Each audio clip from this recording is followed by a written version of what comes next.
ចូលលូនេស្រណងភ្លៀងធំអើយទឹកហូរចូលស្រែបងស្រណងអោស្រុកខ្មែរអើយបងស្រណងអោស្រុកខ្មែរខែរដូវអើយបិណ្ឌភ្ជុំមើលមេម៉ាយបងស្រណងមុខក្រមុំសែនកំសត់អើយខ្លះការចោលខ្ញុំចង់តែយំខ្ញុំចង់តែស្រែកសំណោនំគមអើយនំគមអស្នោដងណែស្រណោអនសមអើយអនសមអស្នោជេបងនឹកអូនណាយខ្លាំងពេកថាបងនឹកអូនណាយខ្លាំងពេកទេសំណងអើយជើងទូភ្លេងអង្រួនយល់អង្រឹងគេជាគូកាន់តែយល់តតែដាច់ដេកលើដីពីនាង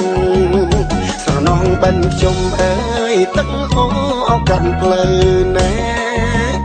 ស្រណងបិណ្ឌភ្ជុំអើយគោដើរអោកាន់ផ្លូវបងធ្លាប់ដឹងដៃស្រីបើអើយបងធ្លាប់ដឹងដៃស្រីបើទៅអវត្តអើយពីនាងនឹកស្រមៃដៃស្រណងសែនស្រណងដេកស្រណុកអើយដណ្ដោភួយក្រាំងស្ដាប់ទឹកភ្លៀងធ្លាក់លើដំបូកផ្ទាំង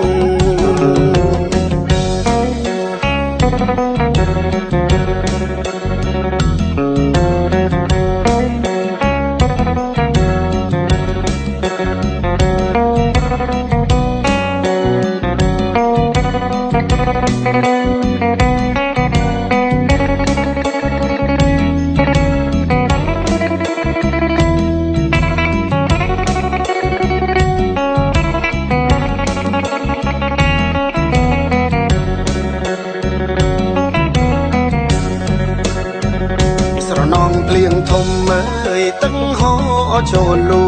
នេស្រណងភ្លៀងធំអើយទឹកហូរចូលស្រែបងស្រណងអោស្រុកខ្មែរអើយបងស្រណងអោស្រុកខ្មែរខែរដូវអើយបិណ្ឌភ្ជុំមើលមេម៉ាយបងស្រណងមុខក្រមុំសែនកំសត់អើយខ្លះការចោលខ្ញុំចង់តែយំខ្ញុំចង់តែស្រែកសំណោនំគមអើយនំគមអស្នោដងណែស្រណោអនសមអើយអនសមអស្នោជេបងនឹកអូនណាយខ្លាំងពេកថាបងនឹកអូនណាយខ្លាំងពេកទេសំណងអើយជើងទូភ្លេងអង្រួនយល់អង្រឹងគេជាគូកាន់តែយល់តតែដាច់ដេកលើដីពីនាងស្រណងបិណ្ឌភ្ជុំអើយទឹកហូរអោកាន់ផ្លូវណែស្រណងបិណ្ឌភ្ជុំអើយគោដើរអោកាន់ផ្លូវបងធ្លាប់ដឹងដៃស្រីបើអើយបងធ្លាប់ដឹងដៃស្រីបើទៅអវត្តអើយពីនាងនឹកស្រមៃដៃស្រណងសែនស្រណងដេកស្រណុកអើយដណ្ដោភួយក្រាំងស្ដាប់ទឹកភ្លៀងធ្លាក់លើដំបូកផ្ទាំង